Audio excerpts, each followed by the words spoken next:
सुनता हूं कि मैं आज वो तशरीफ लाएंगे, अल्लाह सच करे कहीं झूठी खबर न हो जाए। यूं तो वो शायरा हैं लेकिन इंसान बेमिसाल है और खूबसूरत भी है और ख़तरनाक भी। तुम आ गए हो तो कुछ चांदनी सी बातें हों, तुम आ गए हो तो कुछ चांदनी सी बातें हों, ज़मीं पे चांद कहाँ रोज़ रोज़ उतरता है। और कवियों को हमारे फिल्मों में अगर आप देखेंगे तो मजाक का पात्र भी बनाया जाता था कई बार। बिल्कुल। तो ये कवियों को लेकर एक परसेप्शन था। आपने बहुत सभ्य भाषा में कहा है, वरना सीधे कहते कवि तो आधे पागल होते हैं। हाँ बिल्कुल। अकेले में रोना आ गया अनामिका को, अब नहीं हुआ रहा है। ऐसे कभी हुआ कुछ? अकेले में नहीं रोई, मुझे रुलाया गया और वो भी ऑडियंस के सामने। पूछ रहे थे लोग जो हमसे यूपी में है काबा, पूछ रहे थे लोग जो हमसे यूपी में है काबा, हम पहले ही बता चुके थे यूपी में है बाबा, बोलो सररररर। और अब भी फिर से यूपी में बाबा होगा। अच्छा 27 दावा करके जा रही हूँ। पिछले दिनों कोई मेरे से इस बात पे लड़ रहा कि भाई राम भक्त ही राज क्यों करेगा। मैंने कहा फिर कौन करेगा और कौन होना चाहिए जो इस देश में राज करे।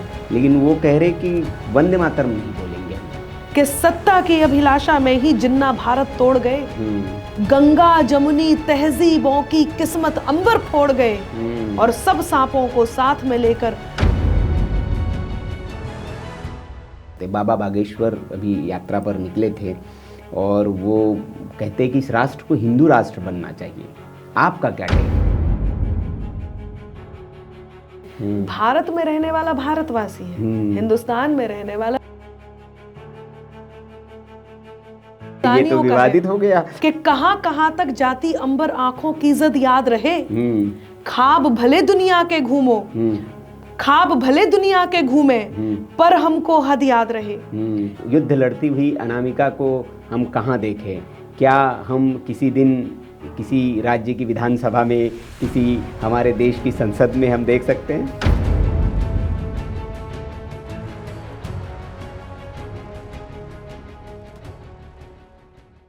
सुनता हूं कि मैं आज वो तशरीफ लाएंगे, अल्लाह सच करे कहीं झूठी खबर न हो जाए।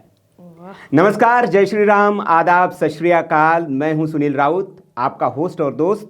और यह खबर झूठी नहीं है क्योंकि वो तशरीफ़ ला चुकी है, हमारे स्टूडियो में पहुंच चुकी है और जिनके आने से महफिल रोशन हो जाती है, शब्दों को अर्थ मिलता है और अल्फाज खुद गुनगुनाने लगते हैं।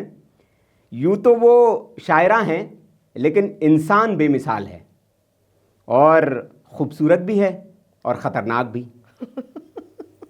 ज़ुबान से मिस्री भी है और मिर्च भी। जब बोलती हैं तो अच्छों की वो बोलती बंद कर देती हैं। और आज इस एपिसोड में मिलेंगे हम उस अनामिका से जिसने अंबर बनकर संसार को चकित किया है। और इस अंबर में गीतों के तारे जब टिमटिमाते हैं तो उसके साए में लोग सुकून और चैन पाते हैं, इत्मीनान महसूस करते हैं।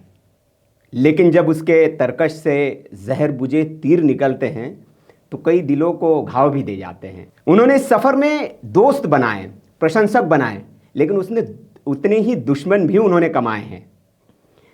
अनामिका का आज वो पहलू हम आपके सामने लाएंगे जो नेपथ्य में है, शायद जिसे आप नहीं जानते हो। और कोशिश करेंगे हम कि इस पॉडकास्ट में असली अनामिका से आप मिल पाएं। तो स्वागत है बुंदेलखंड की ख्यातिनाम कवियत्री अनामिका अंबर जी का। और तुम आ गए हो तो कुछ चांदनी सी बातें हों, तुम आ गए हो तो कुछ चांदनी सी बातें हों, ज़मीं पे चांद कहाँ रोज़ रोज़ उतरता है। कैसी हैं आप अनामिका जी? बहुत बढ़िया, मैं बिल्कुल वैसी हूँ जैसी आपने अपने परिचय में कहा है जी। और मुझे लगता है ये पहला ऐसा परिचय है जिसमें मुझे ऐसे लग रहा है कि अब हम बातचीत करेंगे क्या ही, आपको तो मेरे बारे में सब कुछ पता है। तो बहुत धन्यवाद आज यहाँ जुड़ने के लिए। जी अनामिका जी, बिल्कुल, जैसे मैंने कहा कि आज हम उस अनामिका से मिलने की कोशिश करेंगे और लोगों को मिलाने की कोशिश करेंगे जिस अनामिका को शायद लोग नहीं जानते हैं, और हमारी कोशिश रहेगी। वैसे तो अनामिका को संसार जानता है और उनकी बुलंद आवाज़, उनके गीतों के सब मुरीद भी है, और आप जब मंचों पर आती हैं तो आह और वाह दोनों निकलती है। तो मेरा सवाल ये है कि जब पहले थोड़ा सा हम शुरू करते हैं कि अनामिका को ये कब लगा कि अंबर बनना चाहिए? देखिए, मुझे ऐसे लगता है कि कभी किसी को ये पता नहीं चलता कि उसे कब क्या बनना चाहिए। जी। एक लक्ष्य होता है जिसके पीछे हम दौड़ते चले जाते हैं, भागते चले जाते हैं, और वो लक्ष्य यदि मिल जाता है तो हमें ऐसे लगता है कि ये लक्ष्य इसका भी अब रिकॉर्ड टूटना चाहिए, अब इससे आगे क्या हो सकता है वो देखना चाहिए। तो अनामिका को तो सच बताऊं कभी भी नहीं लगा कि अब उसे अंबर बनना चाहिए, लेकिन हाँ, ऐसा होता चला गया कि एक के बाद एक कड़ियाँ जुड़ती गई और एक आज जिस श्रृंखला के बाद जिस लड़ी को लेकर के मैं यहाँ बैठी हुई हूँ, वो ये हो सकता है कि कुछ ऐसे लोग जिंदगी में आए जो सीढ़ियाँ बनते गए और आज अंबर तक पहुँचाने के उपक्रम में मैं लगी हुई हूँ।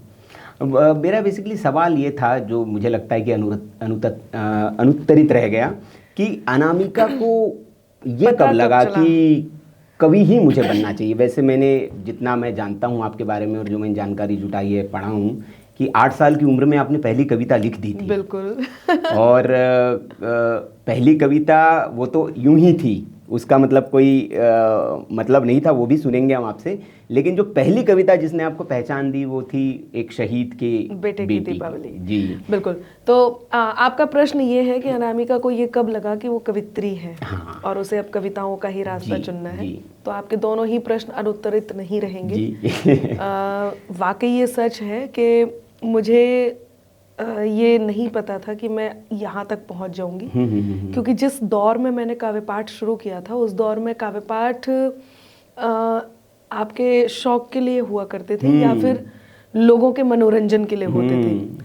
आर्थिक रूप से इसका ना तो कोई बहुत बड़ा वो था कि हम इसमें जाएंगे, कोई करियर नहीं था आर्थिक तौर पे।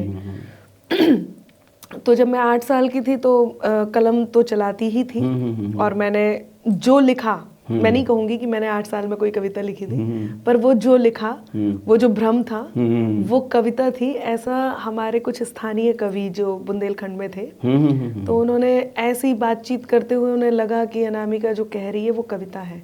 फिर मुझे बताया गया कि ये जो आप कह रहे हो ये कविता है। तो मैंने कहा अच्छा, तो क्या मुझे मंच भी मिल सकते, क्योंकि मैं बुंदेलखंड से हूँ। बिल्कुल। और बुंदेलखंड में अभी तक भी एक अच्छी बात ये है, बुंदेलखंड की बात नहीं कर रही, भारत के जितने भी गांव हैं या कुछ परंपरागत ऐसे स्थान हैं जहाँ पे आज तक भी कवि सम्मेलनों जैसी परंपराओं को जिंदा रखा हुआ है। वरना आज के दौर में जब हाथों में आपके पास कविताएं आ रही हैं, हाथों में कार्यक्रम आ रहे हैं, तो लोग जा कर के नहीं देखना चाहते। तो मैं उस परंपरा वाले स्थान से हूँ। तो मैंने कवियों को जब मंचों पे पढ़ते हुए देखा तो मुझे लगा ऐसे मैं भी पढ़ सकती हूँ क्या। फिर 13-14 साल की थी तब मैंने पहला मंच किया। अच्छा। मैं 14 साल के ही, अच्छा एक और ख़ास बात, अब जब आपके यहाँ कोई नई बात निकलती हो तो मुझे लगता है मैंने ऐसी बात कभी किसी को नहीं बताई है जी, यहाँ बताती हूँ जी।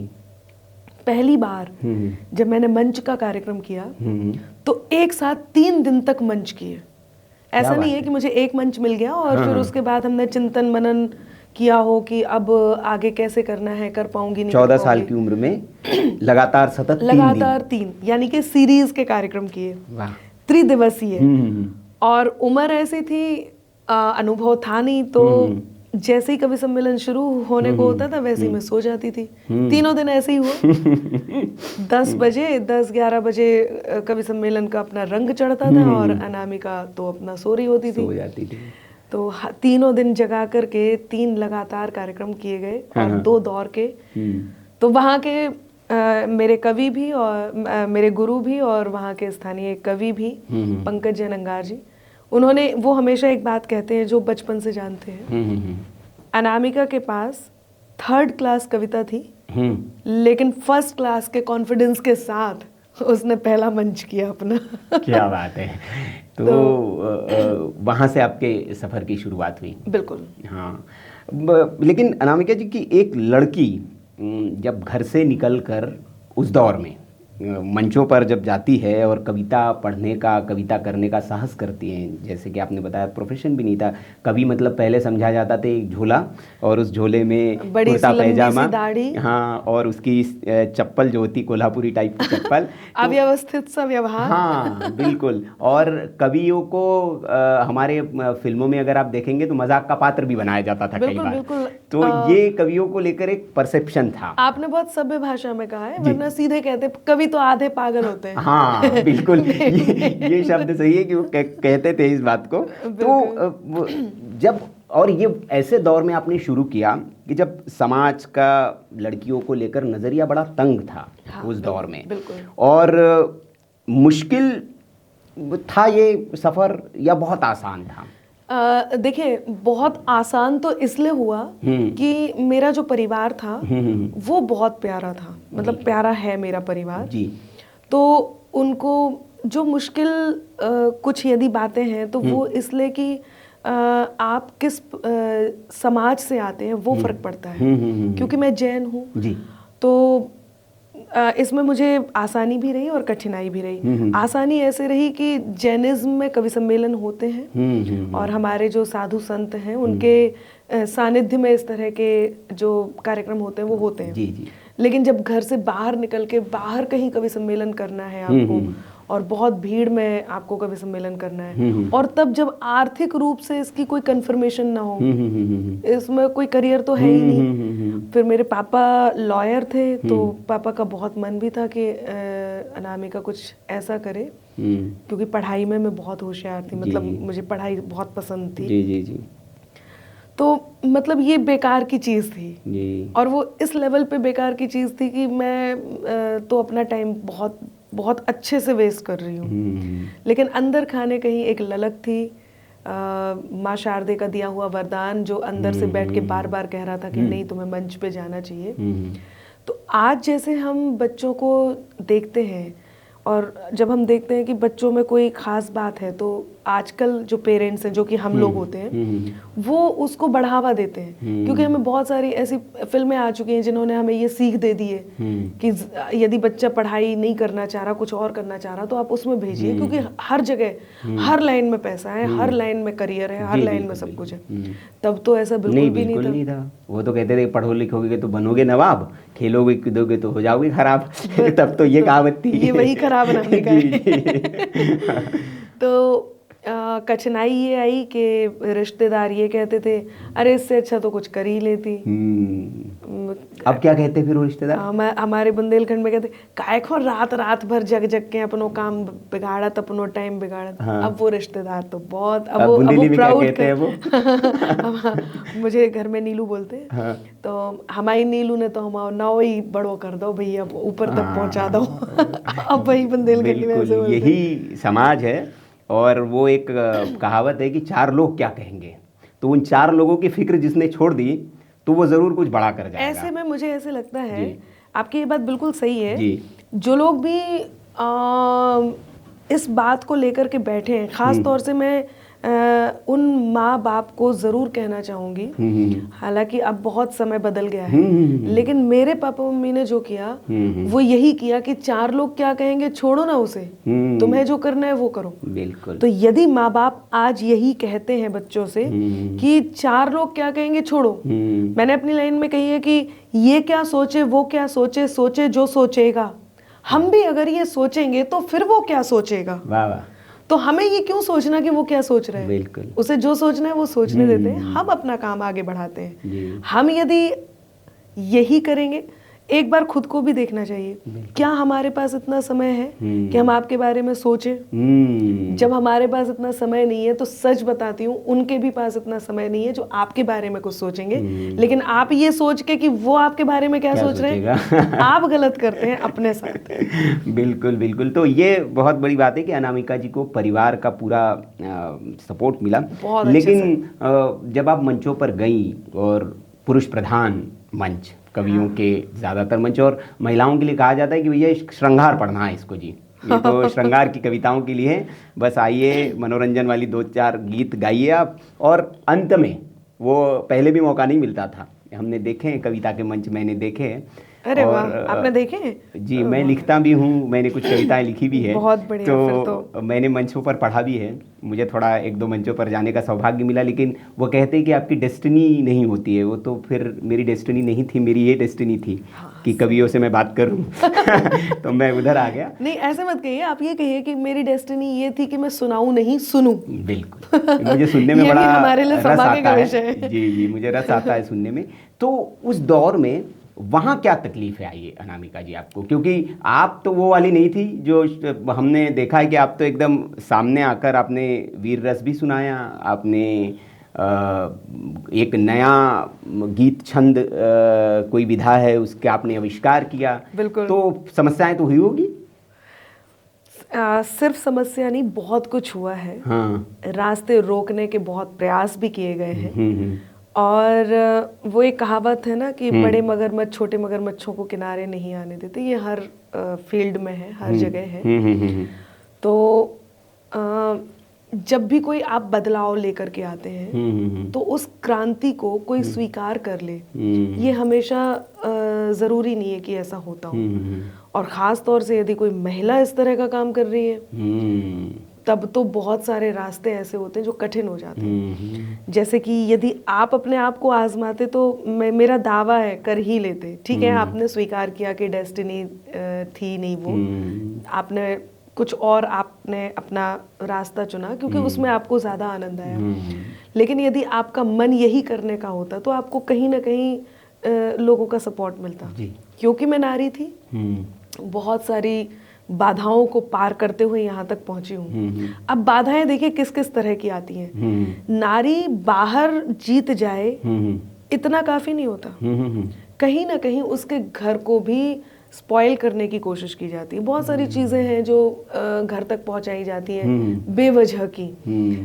कुछ नहीं तो यही कि ये देखो आप कम है, ये ज़्यादा है, ये इतना कर रहे हैं, आप कुछ नहीं है। इस तरह की बातें भी बहुत सारी होती हैं जो लोगों को पहुंचाई जाती है। ऐसे में परिवार यदि इन बातों पर ध्यान ना दे तो लड़की अपने आप में 50% तो वो अपने आप सफल होती है। दूसरा उसकी हिम्मत होती है, और वो हिम्मत मैंने दिखाई। मेरे समय में जब मैं नई नई मंचों पे आई थी, वही कि आपको तो श्रृंगार पढ़ना है, और जितनी देर श्रृंगार पढ़ा जाता था तो उतनी देर लोग अपना सुनते सुनते इधर उधर भी हो आते थे और आकर के बैठ जाते। हाँ, बोली कि अब भाई बाद में आएगा, अभी तो ये ब्रेक वाला टाइम है। ये ब्रेक वाला टाइम है। मुझे वो स्वीकार्य नहीं था। मुझे अपने आप को इतना सा भी वैसा खर्च नहीं करना था जो खर्च भी हो जाए और उसका कोई फायदा भी ना हो। तो मुझे ये बिल्कुल भी स्वीकार्य नहीं था। मैं नहीं चाहती थी कि मेरी एक भी लाइन लोग चलते फिरते सुने। मैं चाहती थी मुझे बहुत ध्यान से सुना जाए। और मैंने ये भी देखा कि जब सामने वाला इतने मेहनत करके सुना रहा है और लोग सुन रहे हैं तो मुझे ऐसे क्यों ग्रांटेड लिया जाएगा। मैं क्यों अपनी कविता सुनाते रहूंगी और लोग वाह वाह भी नहीं करेंगे, लोग यहाँ वहाँ निकल जाएंगे। ऐसे में जो पुरुष प्रधान मंच जिसमें बागडोर किसी संचालक के हाथ में है, उस संचालक को बड़ा दुख होता था कि अच्छा ये जम गई, मतलब मेरी बिना हेल्प के जम गई, मेरी बिना सहायता के ये अपना काव्य पाठ भी कर लिया। तो वो जो हमें कठिनाइयाँ देते थे उन कठिनाइयों को पार कर करके लोगों तक पहुँचे। तो ये हमने तो सिर्फ सुना था कि फिल्म इंडस्ट्री में ऐसा होता है, ये कविता इंडस्ट्री में भी ऐसा ही है कि मेरे पहुंच के बिना कैसे भी कोई आगे बढ़ रहा है। बिल्कुल होता है, सिर्फ फिल्म इंडस्ट्री में नहीं, मुझे लगता है ये हर इंडस्ट्री में होता है। और यदि नारियां मुझे सुन रही हैं तो वो इस बात को मेरे साथ मतलब मेरी इस बात पर हस्ताक्षर जरूर करेंगी अपनी सहमति का कि हर क्षेत्र में होता है। और आप प्लीज बुरा मत मानिएगा, आप खुद पुरुष हैं लेकिन ये सच है और ये बहुत बड़ा सच है। स्तर बदल जाते हैं, आप किसी भी स्तर पे हो सकते हैं, जिस स्तर पे हैं उसी स्तर पे आपकी कठिनाइयाँ, आपकी चुनौतियाँ, ये सब आपका स्वागत करने के लिए उपस्थित होती हैं। ऐसे में एक और चीज होती है, नारियों में एक डर भी होता है जो ये बचपन से भर दिया जाता है ना हम में, कि आप यदि अच्छे दिख रहे हैं तो इसका मतलब ये ऊपर का माला खा लिया। तो और फिर हम शुरू से अधीन भी होते हैं। होता क्या है, हम तो रेस्पेक्ट करते हैं, हम कभी नहीं चाहते कि हमारा भाई हमसे पीछे चले, पति हमसे पीछे चले, या हमारा पिता हमसे पीछे चले। हम सब चाहते हैं कि वो सब हमें साथ लेके चले।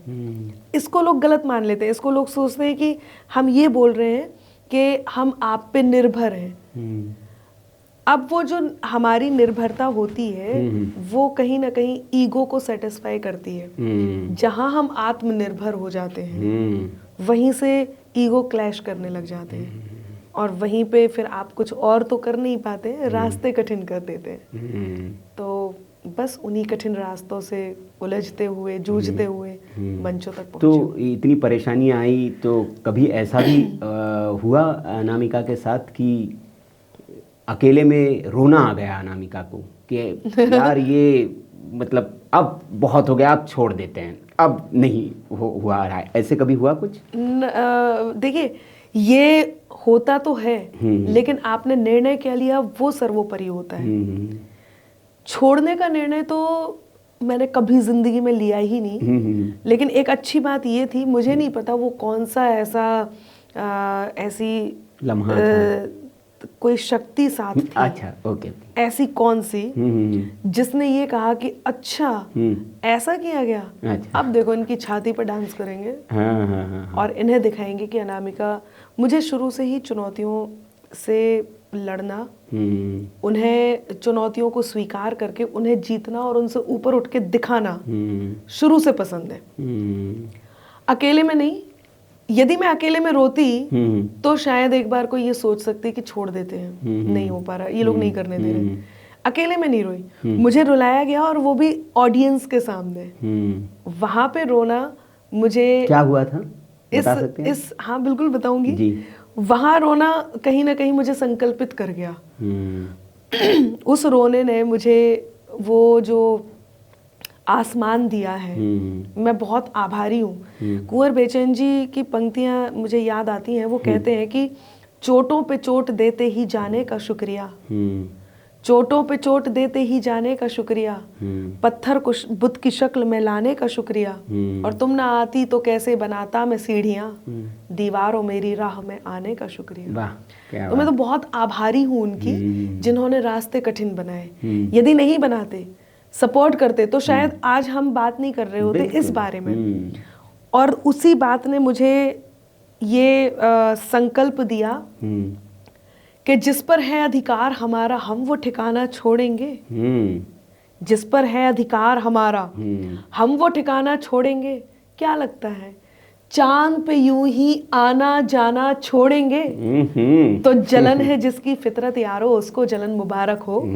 हम तो अंबर कभी ना अपना हंसना हंसाना छोड़ेंगे। हम नहीं छोड़ेंगे, और हमने नहीं छोड़ा। बिल्कुल।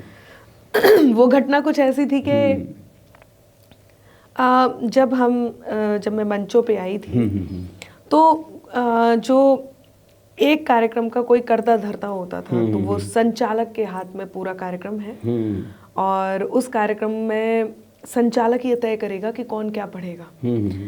अब सार्वजनिक रूप से क्या ही बताना, लेकिन लड़कियों के साथ एक और चीज़ जो उनको बहुत चैलेंज देती है, वो उसमें सिर्फ कविता कैसे पढ़नी है शायद वही मानने की बात नहीं होती है, और भी बहुत सारी बातें होती है जिसमें आपको उनके अधीन होने के लिए आपको चेष्टा करनी होती है। हाँ, फोर्स किया जाता है। मुझे तो कुछ भी नहीं स्वीकार्य था।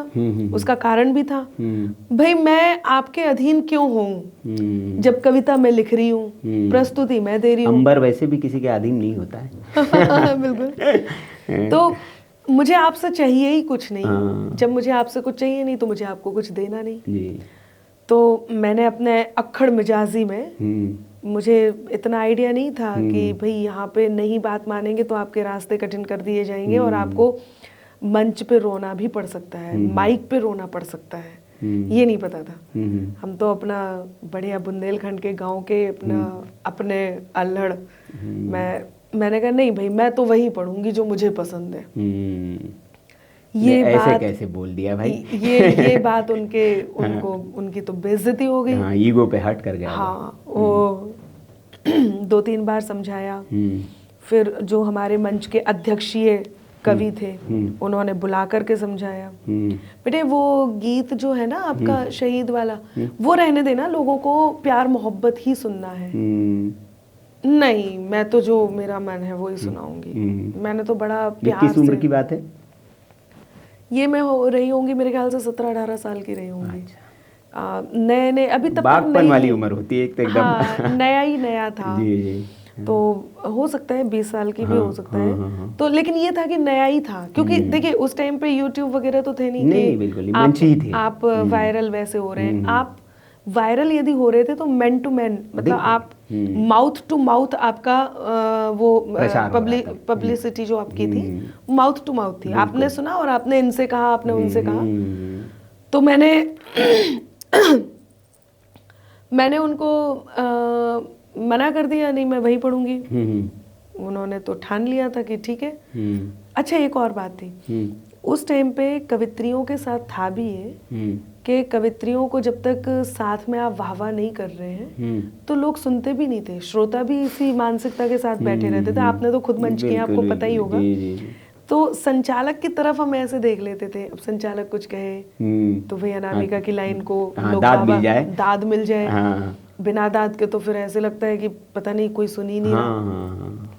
उन्होंने भी अपना बिल्कुल ऐसे मुंह बंद करके बैठ गए। उन्होंने कहा चलो देखते हैं। ऊपर से क्या हुआ कि मंच का भी थोड़ा सा डिस्ट्रैक्ट करने के लिए मंच पे भी बातचीत करने लग गए।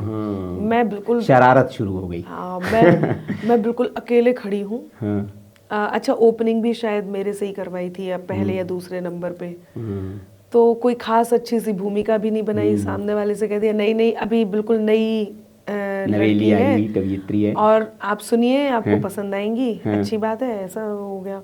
मैंने सुनाई, अपने मोहन की मैं सावरी हो गई, अपने मोहन की मैं सावरी हो गई, लोग कहने लगे बावरी हो गई, मेरे तन मन में बजने लगी सरगमे, होठ से छू गई बांसुरी हो गई। आपने तो वाह कर दिया। वहां पे तो लोग सुनने को ही तैयार नहीं थे। ऊपर से संचालक ने माहौल ऐसा कर दिया। तो राजस्थान की बात है ये। अच्छा। तो वहाँ के बड़े संचालक हैं वो जी। नहीं सुना। अब मैंने एक बार बड़ी उम्मीद की नजरों से देखा कि कुछ तो ऐसा बोला जाए। कुछ भी नहीं हुआ। लोगों ने कह दिया बैठ जाओ बैठ जाओ। बड़ा बुरा सा माहौल हो गया। मुझे आधे में ही बैठना भी पड़ गया। मैं बैठ गई। संचालक जी आए, आते ही बोले बज गया ना बांसुड़ा। मैं समझा रहा था इस लड़की को कि भाई अच्छा, मंच पर बोल रहे हैं, माइक पे ऑडियंस। मैं समझा रहा था यहाँ पे ये सब नहीं चलता है, मेरी बात नहीं सुनी। अब देख लो ना, बज गया ना बांसुड़ा। तो बोले देखिए, यदि आप लोग तालियां नहीं बजाएंगे तो मैं दोबारा अनामिका को बुला दूंगा। तो लोगों ने जल्दी से ताली बजा दी। ये और ज्यादा हो गया। मतलब मैं वहां तो करके आई ही, और पीछे बैठने के बाद जो मेरी मॉकिंग की जा रही थी एक तरह से, वो इतना बुरा था ना। और फिर जिनके साथ बैठी थी तो सारे कवि कहते ना, जब आपका समय आपसे विपरीत चल रहा हो तो कोई भी सलाह देने लगता है। तो सब समझाने भी लग गए थे। मेरे से बैठा नहीं गया, मंच पे ही रोने लग गई थी। माइक पे तो पहले ही रोने लग गई थी। पीछे जा करके मैं बहुत रोई। और उस दिन अनामिका ने ये संकल्प लिया कि अब किसी संचालक की जरूरत नहीं है मुझे, खुद संचालक बनेंगे। बिल्कुल, चाहे संचालक हो या ना हो, वो मेरे लिए ना के बराबर है। मैं डायरेक्ट संवाद करूंगी, छोड़ूंगी नहीं। मैंने कहा ना, जिस पर है अधिकार हमारा, हम वो ठिकाना क्यों छोड़ेंगे। संवाद करूंगी, अपनी पिच तैयार करूंगी, उस पर अपना क्रिकेट खेलूंगी, मैं ही करूंगी जो कुछ करूंगी। मुझे ऐसे लगता है कि मुझे किसी से कोई बात नहीं करनी। वो दिन से आज दिन तक मैं यही कर रही हूँ। अब तो खैर मैं संचालन भी करती हूँ, बहुत संचालन करती हूँ। तो ये संकल्प है। और मैं जरूर कहूंगी, आपके इस शो में जो लोग मुझे सुन भी रहे हैं वो ये बात समझ भी लें, कभी भी आप किसी भी चीज में गिव अप मत कीजिए। खुद को एक मौका दीजिए, दूसरा मौका दीजिए, तीसरा मौका दीजिए। ये मेरा दावा है कि आप अपने आप को यदि मौका देंगे, आप खुद की बातें खुद सुनेंगे, आप सबसे पहले खुद को पसंद करेंगे, तो लोग आपको जरूर पसंद करेंगे। आप मौका देंगे, लोग आपको मौका देंगे। पलायन कभी भी किसी बात का हल है ही नहीं। आप उसमें कूदिए, जाइए, एक बार अपने आप पे विश्वास करके देखिए। नहीं है विश्वास तो जा करके देखिए, अपने आप पे विश्वास हो जाएगा। मैंने वही किया। यदि आप नदी में नहीं उतरेंगे तो आप तैरना नहीं सीखेंगे। बिल्कुल। और ये एक प्रेरणादायक स्टोरी हो सकती है, कहानी हो सकती है उन लोगों के लिए, उन लड़कियों के लिए ख़ास तौर पर जो बहुत दुविधा में रहती है। तो आज अनामिका जी से मैंने जैसे कहा आपको शुरू में ही कि हम उस अनामिका से आपकी मुलाकात कराएंगे जो आपने आज तक नहीं देखी है। और मैं उसमें सफल भी हो पा रहा हूँ थोड़ा थोड़ा कि अनामिका के वो पक्ष जो नेपथ्य में थे वो आपके सामने आ रहे हैं। और आज तो हम देख रहे हैं कि अनामिका अंबर पर है। पत्रकारिता में तो किस्से कहानियाँ हमारे सामने आते रहती है।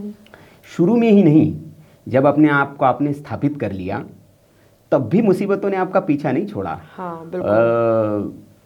एक बार फिर रोई थी आप, आपने बताया कि उस बार तो बहुत रोई आप, एयरपोर्ट से लौटी और फिर रोने लगी। वो क्या किस्सा था और क्यों हुआ था, कौन था उसके पीछे, बता सकती हैं? देखिए वो एक बड़ा शो था और उसमें मुझे जाना था। तो शो के लिए नाम चयनित हो गया था और सभी तैयारियां भी हो गई थी, मेरे पास टिकट्स भी आ गए थे और लोग समझ ही जाएंगे। तो उस शो में मतलब जो शो था उसमें पहली बार कवियों को बुलाया जा रहा था। वो भी उस शो कपिल शर्मा शो था वो। जी।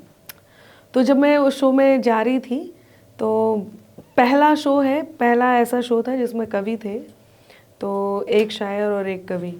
तो उसमें एक शायरा और एक कवित्री, यानी कि मैं और एक शायरा, हम चारों सेलेक्ट हुए थे।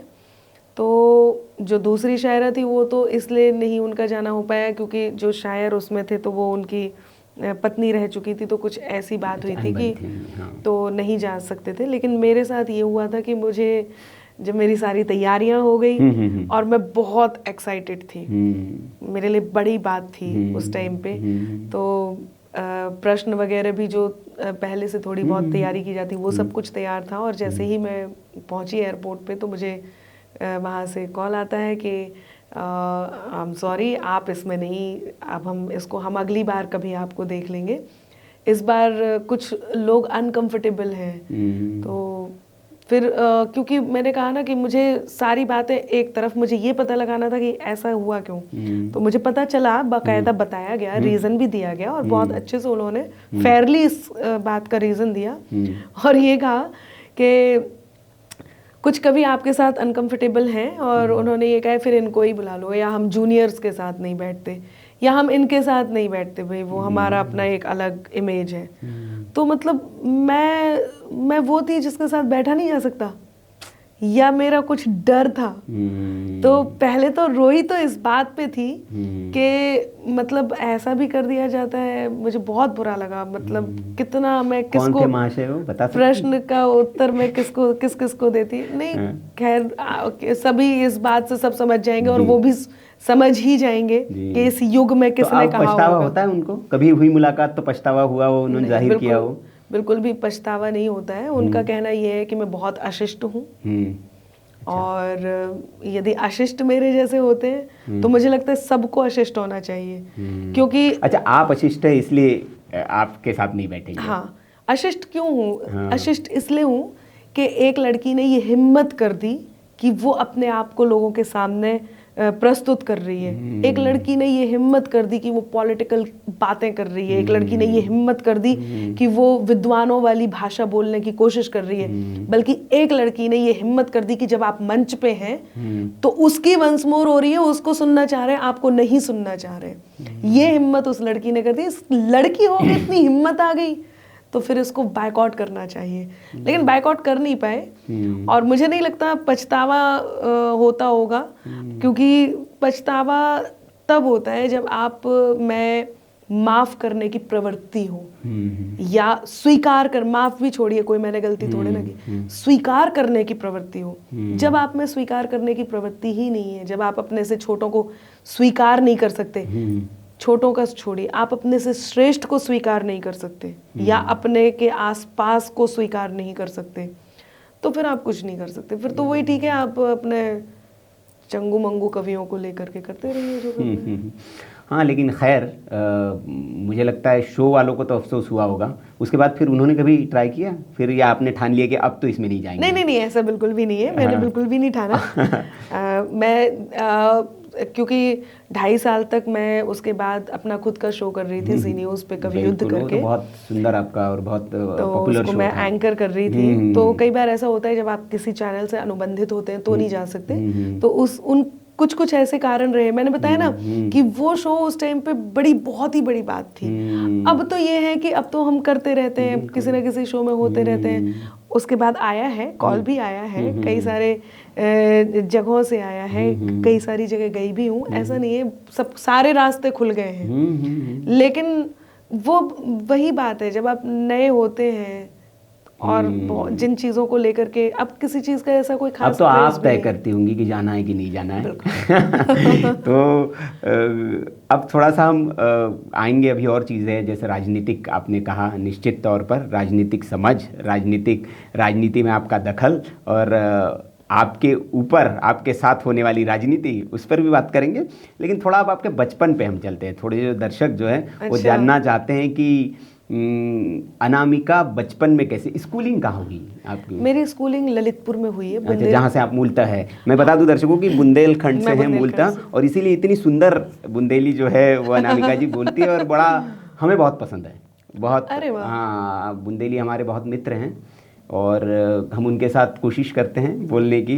तो अच्छा, मतलब आपको बुंदेली आती है? समझ लेता हूँ मैं। अच्छा। और मैं उनके साथ बोलने की कोशिश करता हूँ जब वो हमारे साथ फ़ोन पे होते हैं। तो मतलब मुझे बड़ी मीठी सी मिश्री जैसी एकदम मीठी लगती है बुंदेली। अच्छा, बुंदेली भाषा। और मैं पढ़ा भी बुंदेलखंड की सागर यूनिवर्सिटी से हूँ, मैं वहाँ का छात्र हूँ। फिर तो आपको सुना होगा, वो मेरा विशेष प्रेम है उस अंचल से। क्या बात। तो स्कूलिंग आपकी ललितपुर में हुई, किसी गाँव में या शहर में?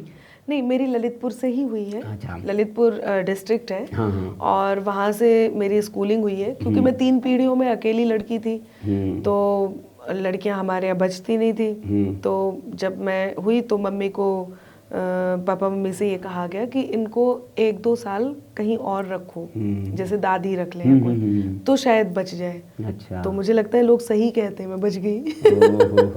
अलग रखा गया, मेरी दादी ने मुझे गोद ले लिया था। अच्छा। तो बहुत शुरू का जो केजी, जो नर्सरी जो होती है, वो मेरी बिल्कुल ललितपुर के पास एक और गांव है धनगौल, वहाँ से हुई है। फिर उसके बाद मैं ललितपुर में आ गई थी, तो यहाँ पे मैंने 12th ललितपुर में ही की है।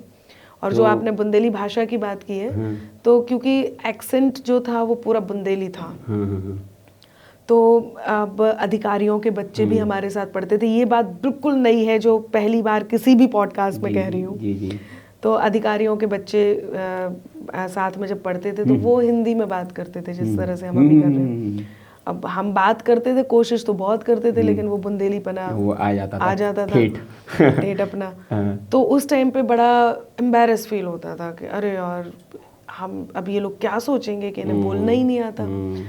वो बात नहीं थी, प्रेम नहीं था, मतलब हमें बताने वाला कोई नहीं था कि अपनी इस भाषा से, अपनी लोक भाषा से प्रेम भी किया जाता है। और ये शर्म की बात नहीं, शर्म का विषय नहीं, ये गर्व का विषय है। तो ये जो शर्म और गर्व की बात रहती थी, तो हम लोग बड़ी कोशिश करते थे, घर में भी बड़ा सोचते थे, पापा मम्मी थोड़ा बुंदेली में नहीं बोले तो हम भी अच्छे से बोल लें, कहाँ जाए सीखने, कोई है ही नहीं। तो ठेठ बुंदेली बोलते थे और अपना पढ़ते रहते थे। लेकिन उसी बुंदेली ने, आपको आएंगे उस पे कि कैसे एक दमदार आपकी बुंदेली परफॉर्मेंस थी। तो अच्छा, अनामिका बचपन में उद्दंड थी या मैं मतलब बदमाशी, शैतानी वगैरह कुछ? मैंने एक चीज मैं कहूँगी, और ये भी बात ऐसी ही होगी जो लोगों तक पहुँचने वाली होगी। मैं मैं शुरू से ही मेरे दिमाग में एक बात फिट थी कि जब आप किसी की बुराई करते हैं, आपने आए मेरे पास, आपने किसी के बारे में कुछ बुरा कहा, तो आपने जिसकी बुराई की कायदे से तो वही उसको ही हम बैठ करके अपने बातचीत में उसकी बुराई कर रहे हैं, यानी कि उसके कैरेक्टर को डिफाइन कर रहे हैं, उसके बारे में अच्छा या बुरा चल रहा है। लेकिन मेरी दृष्टि उस पे नहीं होती थी जिसके बारे में बात चल रही है, जो कर रहा होता था मैं उसको सोचती थी। अच्छा। और होता भी यही है। यदि आप आकर के मेरे से किसी के बारे में कोई बुराई कर रहे हैं, यानी कि हमें उसके बारे में हम चर्चा कर रहे हैं, तो उसके बारे में बुरी चर्चा हो रही है, उससे उसके इमेज को हम मूल्यांकन कर रहे हैं उसकी इमेज का। मैं उसकी इमेज का मूल्यांकन नहीं करती थी। कायदा ये बनता है कि जो कह रहा है हमें उसकी इमेज का मूल्यांकन करना चाहिए। तो मैं शुरू से वही थी। मुझे ऐसे लगता था कि यदि आप किसी के बारे में बुरा कह रहे हैं यानी कि आप बुरे हैं। तो सबसे पहले तो, और इसी सोच के साथ रहती थी। उद्दंड नहीं थी मैं, क्योंकि नहीं, उद्दंड शब्द थोड़ा अलग हो जाएगा, मतलब जिसको शरारती, शैतान, जो बचपन में होते भी बच्चे। हाँ। तो शरारती, वैसे शरारती नहीं थी, लेकिन हाँ मुझे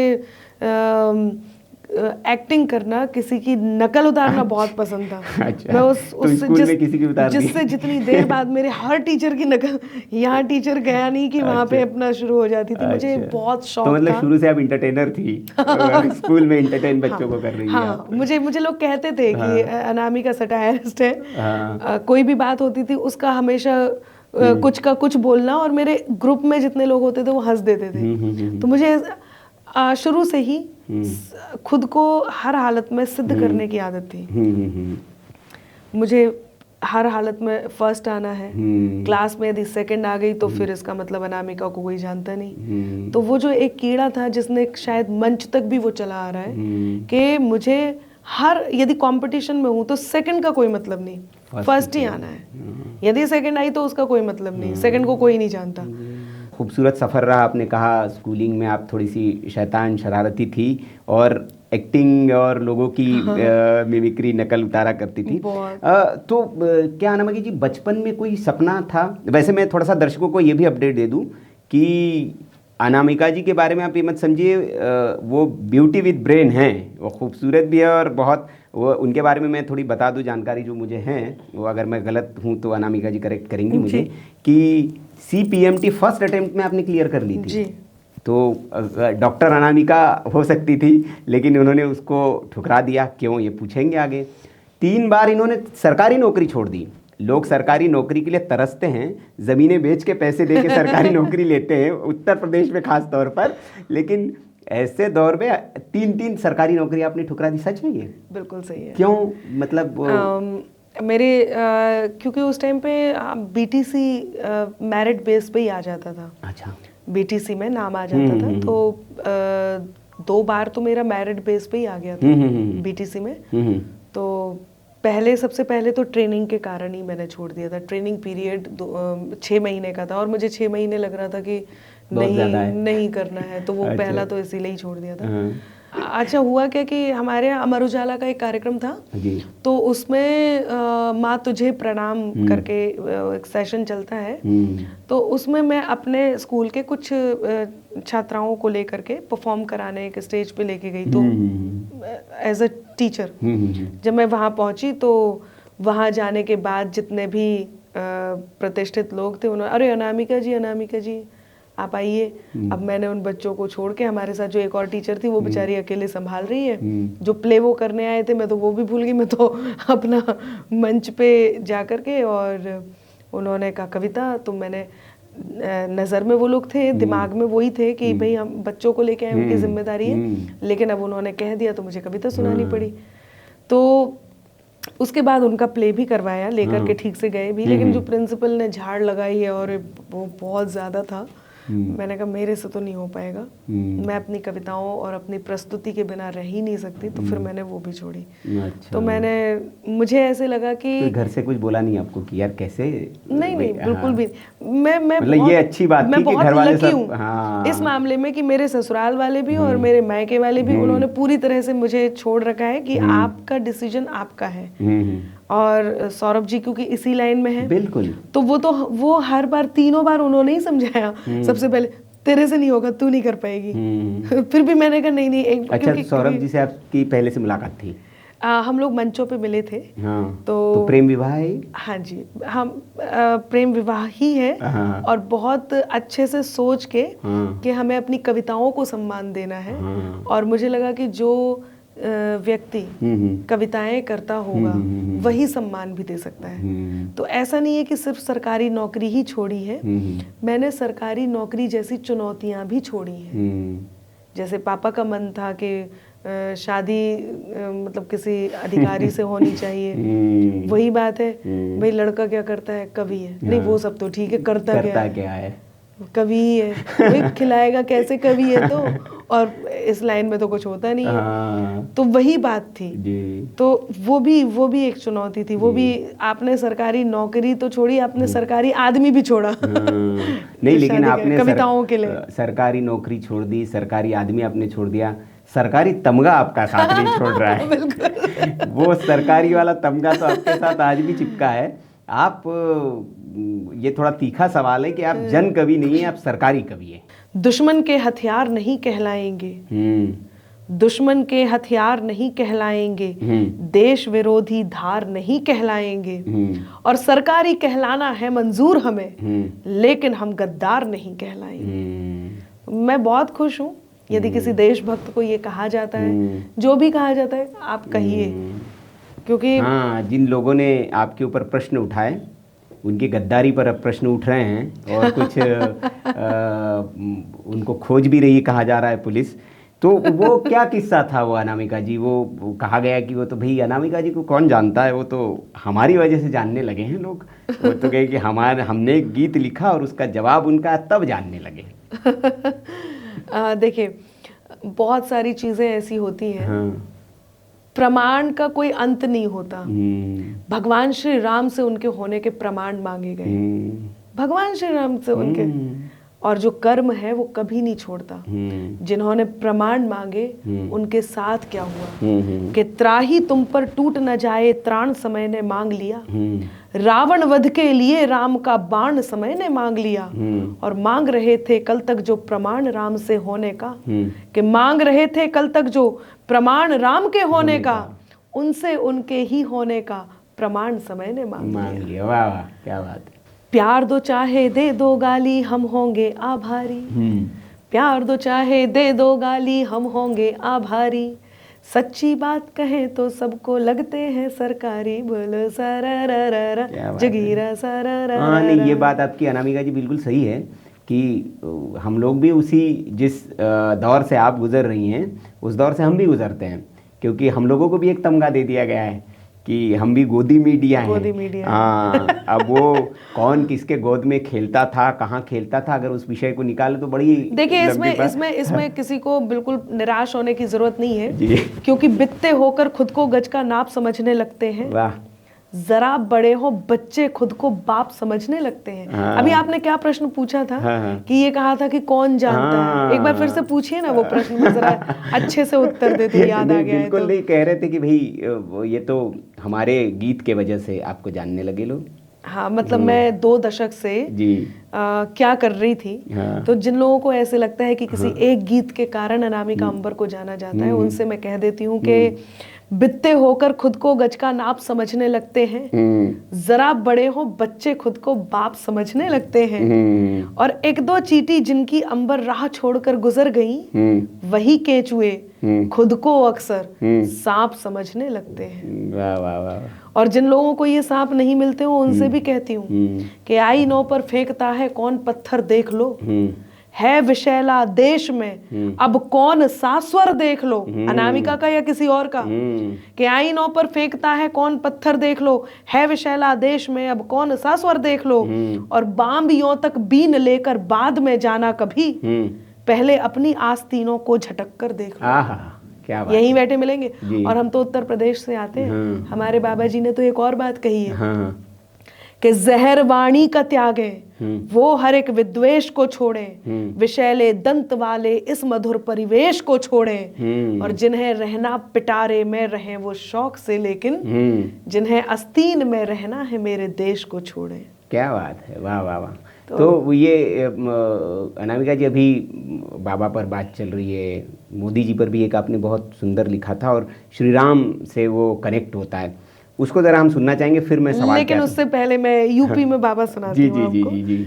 तो एक प्रश्न आया था, और वो जिस वेग से वो प्रश्न आया था, मैंने उसी वेग से वो उत्तर भी दिया। जी जी। पहले मैं आपको जोगीरा सुनाऊंगी। घटना क्या घटी थी? घटना ये थी कि साइकिल हाथी पंजा मंजा जोर जोर से भागे, बैठ के बुलडोजर पे बाबा निकले सबसे आगे, बोलो सारा रा रा रा जोगीरा सारा रा रा रा। और क्या हुआ था कि कहीं मिलाना विरोधियों को चुल्लू भर भी पानी, बाबा जी ने याद दिला दी सबको सबकी नानी, बोलो सारा रा रा रा जोगीरा सारा रा रा रा। पूछ रहे थे लोग जो हमसे यूपी में है काबा, पूछ रहे थे लोग जो हमसे यूपी में है काबा, हम पहले ही बता चुके थे यूपी में है बाबा, बोलो सारा रा रा रा। बहुत बढ़िया। और अब भी फिर से यूपी में बाबा होगा। अच्छा, 27 में दावा करके जा रही हूँ। अच्छा, तो कुछ लिखा है नया? बिल्कुल बता देती हूँ क्या होने वाला है। जी जी बताइए। कि ब्रजमंडल में भी भक्ति का अब के रंग चढ़ेगा। वाह।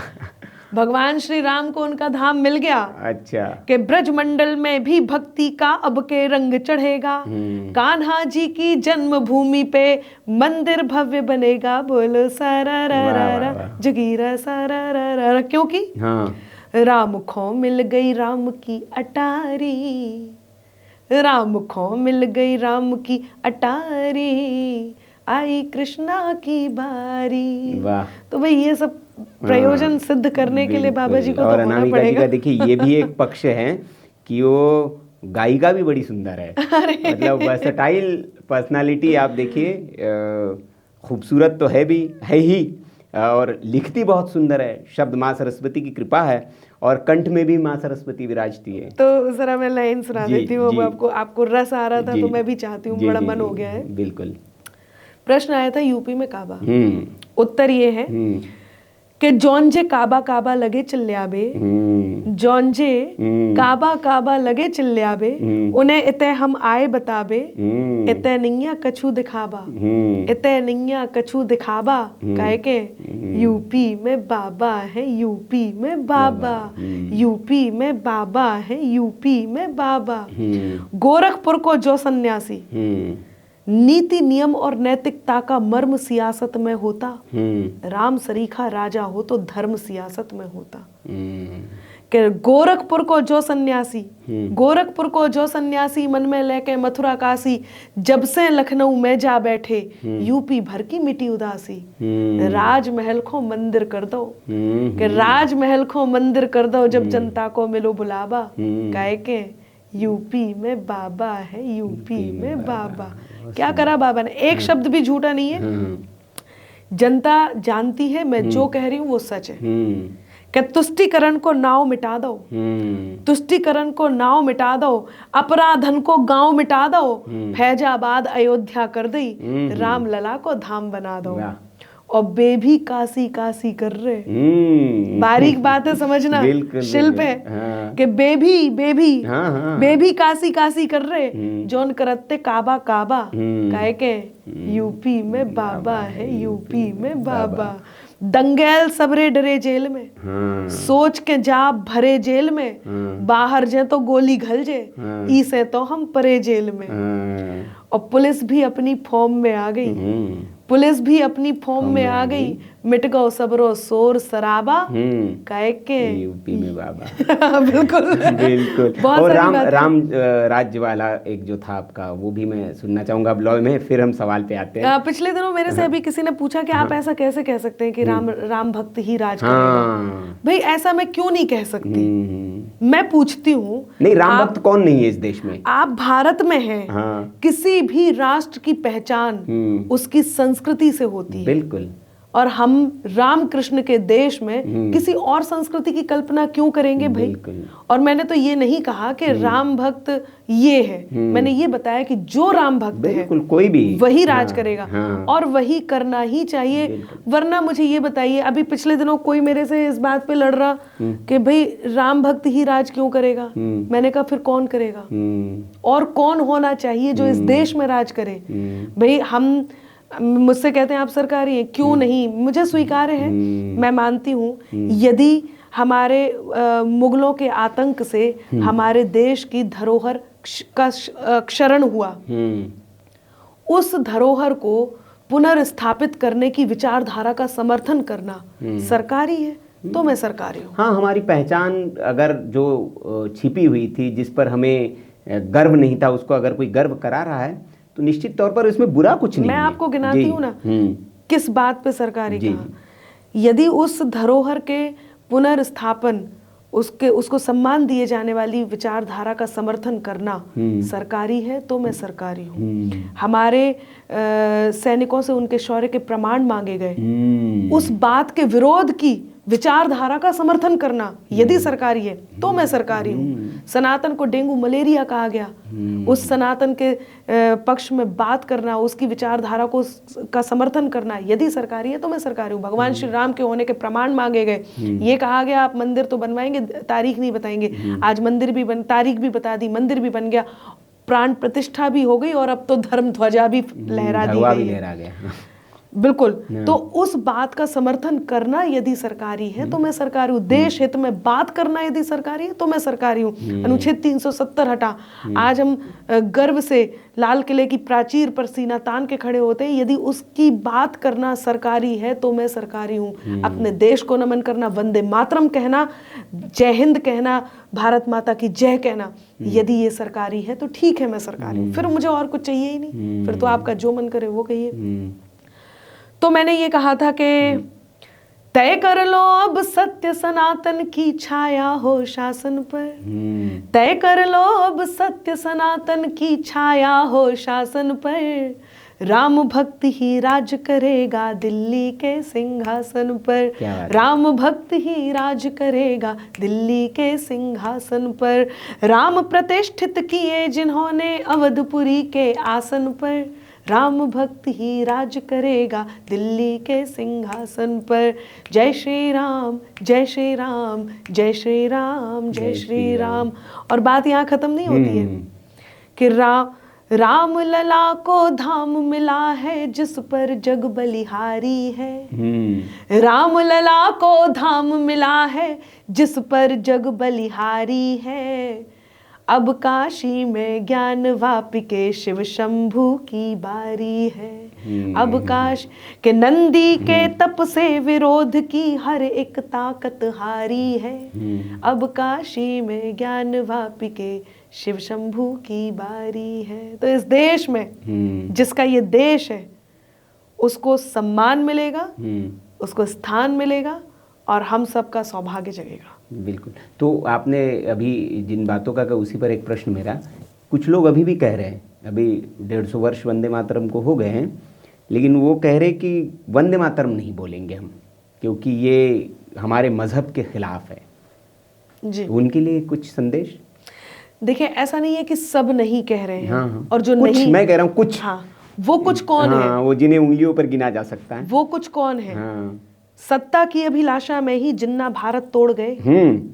हमारी इतनी अच्छी संस्कृति, गंगा जमुना तहजीब की संस्कृति, हम इतने प्यार से रहते हैं, एकता की संस्कृति को जो डेंट लगाते हैं वो लोग कौन है? हिंदू मुस्लिम में जो विवाद खड़ा करते हैं वो कौन है? मैं बताती हूँ। जिन्हें गलतफहमी है, उन्हें, कुछ लोगों को लगता है कि जो हिंदू राष्ट्र की बात करते हैं वो इस तरह की बात करते हैं। नहीं, आप देख लीजिए, चाहे आप उत्तर प्रदेश देख लीजिए, चाहे पूरे भारत वर्ष में देख लीजिए, क्या किसी विशेष वर्ग को किसी बात के लिए वंचित रखा जाता है? सरकार की कोई भी प्रणाली क्या किसी एक विशेष वर्ग से वंचित की जाती है? वो सभी को ज्यादा लाभ ले रहे हैं। डेटा बताता है कि ज्यादा लाभ वही ले रहे हैं, ज्यादा लाभ दिया जा रहा है। हम सबको बराबर मिल रहा है। ऐसे में वो कुछ लोग कौन हैं कि सत्ता की अभिलाषा में ही जिन्ना भारत तोड़ गए, गंगा जमुनी तहजीबों की किस्मत अंबर फोड़ गए, और सब सांपों को साथ में लेकर, सब सांपों को साथ में अपने लेकर बेशक गए मगर, कि सब सांपों को साथ में अपने लेकर बेशक गए मगर, यहाँ फिजा जहरीली करने कई सपोले छोड़ गए। ये वही है। लेकिन अब वो सपोले जो है बड़े हो गए, फन फुफकारने लगे हैं वो। हाँ, तो मैंने बताया था ना, वही केचुए खुद को अक्सर सांप समझने लगते हैं। बिल्कुल। तो अनामिका जी, हम थोड़ा इसी पे रहते हैं। आपने कहा हिंदू राष्ट्र की कुछ लोग बात करते हैं। बाबा बागेश्वर अभी यात्रा पर निकले थे और वो कहते हैं कि इस राष्ट्र को हिंदू राष्ट्र बनना चाहिए। आपका क्या टेक है इस पर? देखिए, एक घर में जब बाहर से बेटी आती है, बहू बनकर के आती है, फिर वो उस परिवार का हिस्सा हो जाती है। फिर उस परिवार में जो वो परिवार होता है, वो उस परिवार को अपना लेती है। वसुधैव कुटुंबकम का ये देश, परिवार तो वही रहता है ना। परिवार को तो हम बदल के कुछ और नहीं कर देते हैं ना। वही हमारे इस देश की रूपरेखा, वही हमारे इस देश की व्यवस्था है। देश हिंदुस्तान है, हिंदू राष्ट्र होना ही चाहिए। मतलब हिंदुत्व का देश है। अब कहने का अर्थ ये है कि क्योंकि वसुधैव कुटुंबकम, जो लोग आ रहे हैं उनका स्वागत है, और बल्कि उनका और अच्छे से स्वागत है। उनको पूरे सम्मान के साथ इस देश में रखा जाता है। और एक बात, अनामिका अंबर का कहना भी यही है। मुझे लगता है कि जो लोग भी हिंदू राष्ट्र की परिकल्पना कर रहे हैं, उनका भी यही कहना है। हिंदुस्तान किसका है? जो इस हिंदुस्तान में रहता है वो हर व्यक्ति हिंदू है। आपके धर्म अलग अलग हो सकते हैं। मैं जैन हूँ, लेकिन हम सब क्योंकि हिंदुस्तान के हैं, हम भारत माता के हैं, तो भारत माता के सभी पुत्र पुत्री नहीं, फिर सभी वो कह रहे कि भाई हम कहाँ चले जाएं? आप हिंदू राष्ट्र इसको बना देंगे तो हम कहाँ चले जाएंगे? भाई आप भी तो हिंदू, मेरा देखिए, भारत में रहने वाला भारतवासी है, हिंदुस्तान में रहने वाला हिंदू है, हिंदू राष्ट्र में रहने वाला नहीं, ये फिर ये तो विवादित है। हो गया। आप कह रहे कि हिंदुस्तान में रहने हिंदू तो मुसलमान कहेंगे, भैया हम तो हिंदू नहीं है। आपसे मैंने क्या कहा कि देखिए, आप अपने धर्म को सम्मान दीजिए। सब हिंदू हैं, सब जो हिंदुस्तान में है, या इसको यदि मैं दूसरी भाषा में कहूँ तो जिनके दिल में भारत रहता है, हिंदुस्तान रहता है, वही हिंदुस्तान के दिल में रहते हैं। हिंदू राष्ट्र में किसी को कहीं नहीं निकाला जा रहा है। आपका स्वागत है, आप भी इस देश में हैं, सभी इस देश के हैं। तो आपका टेक है कि इसको हिंदू राष्ट्र बनना चाहिए। पुतिन जी आए हुए हैं और बड़ा गर्मजोशी से उनका स्वागत हो रहा है, और उनकी प्रधानमंत्री नरेंद्र मोदी और उनकी दोस्ती के किस्से बड़े मशहूर हैं, और नई नई कहानियां बन रही है उस पर। आप कुछ अभी आए हैं तो आप पुतिन जी के लिए कुछ स्वागत में उनके कहना चाहे। अनामिका अंबर की ओर से पुतिन जी का स्वागत हो रहा है। जी बिल्कुल।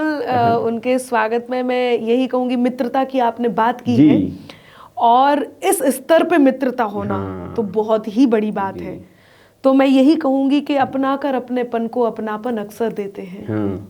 अपनाकर अपनेपन को अपनापन अक्सर देते हैं। खुद को मरहम कर लेते हैं और जख्म सभी भर देते हैं। हिम्मत के धागे टूटे तो उसके पास चले जाना।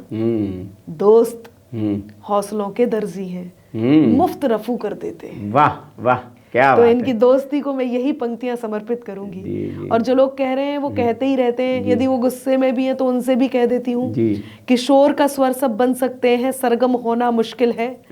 फूल की झुलसी पंखुड़ियों पर शबनम होना मुश्किल है।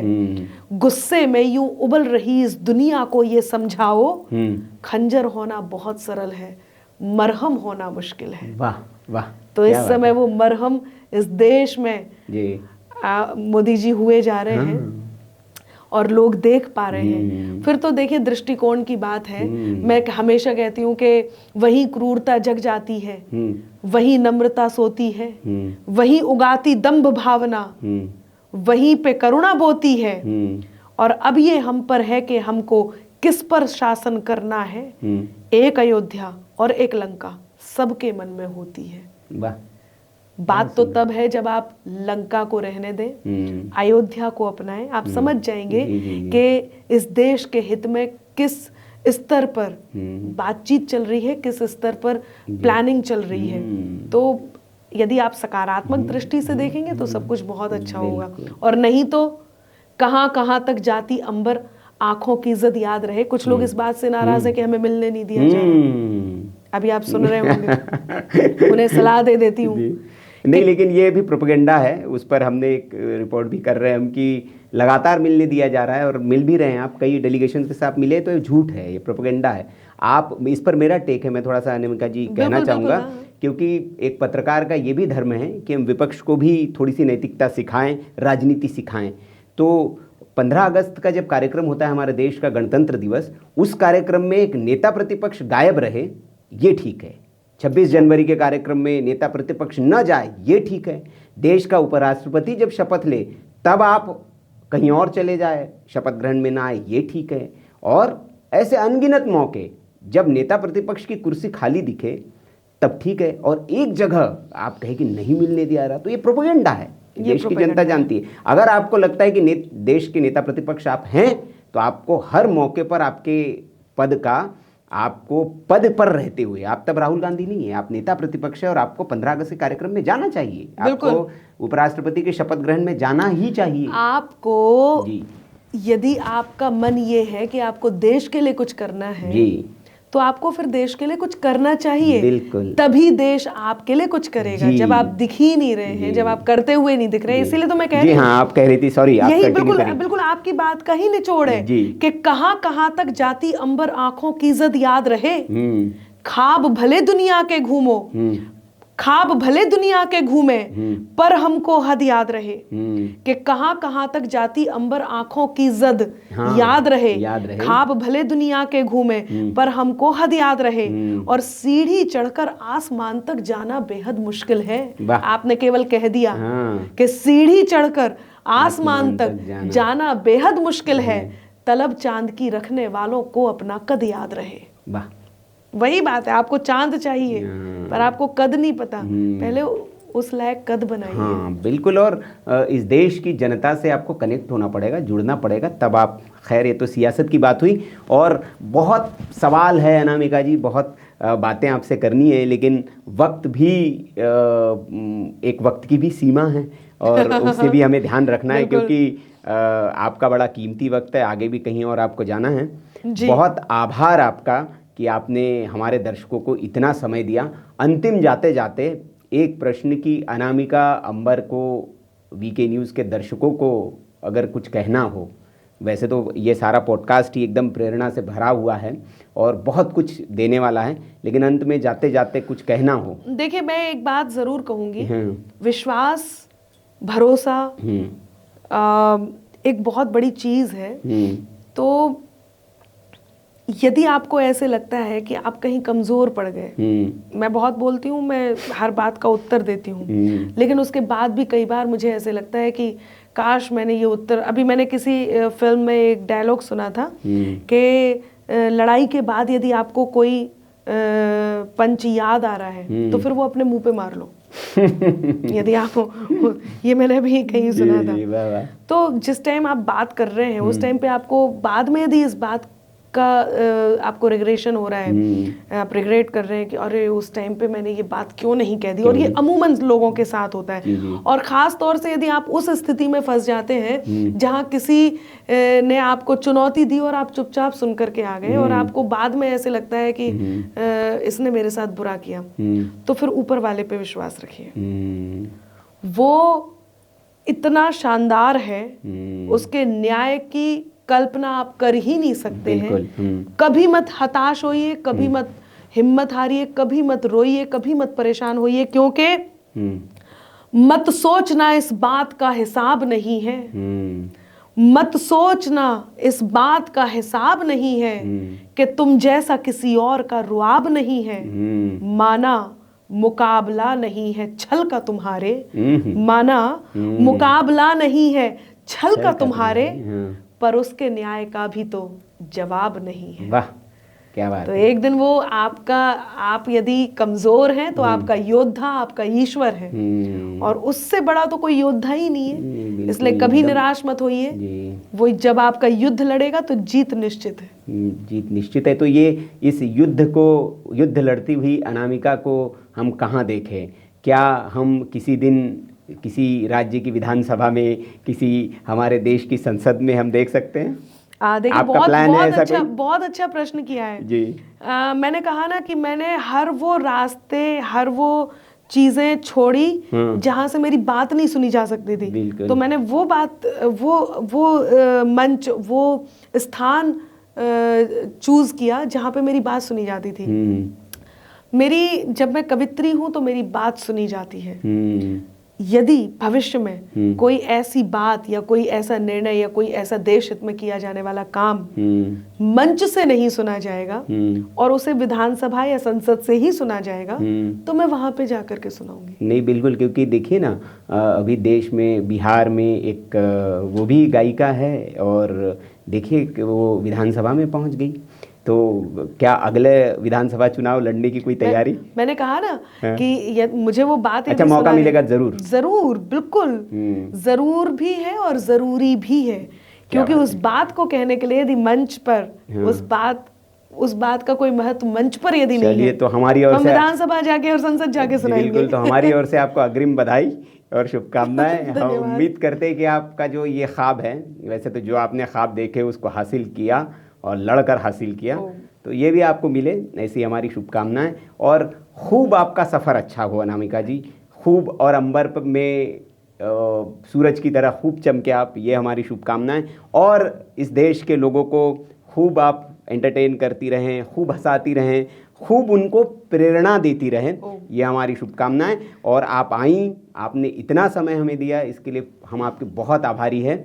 और मैं भी बहुत आभारी हूँ। कई बार क्या होता है, बहुत सारी ऐसी बातें होती हैं जो हम चाहते हैं कि हम करें जी। तो मैंने बताया ना कि मंच है, विधानसभा है, संसद है, कई बार ऐसी कुर्सी भी होती है जिस पर बैठ करके हम बात करते हैं। तो इसके लिए आपका बहुत बहुत आभार आपका। और हमारे दर्शकों को ये पॉडकास्ट कैसा लगा ज़रूर आप हमें बताइए कमेंट बॉक्स में।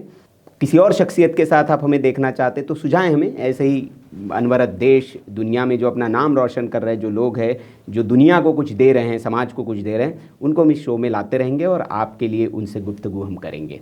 बहुत बहुत आभार। नमस्कार।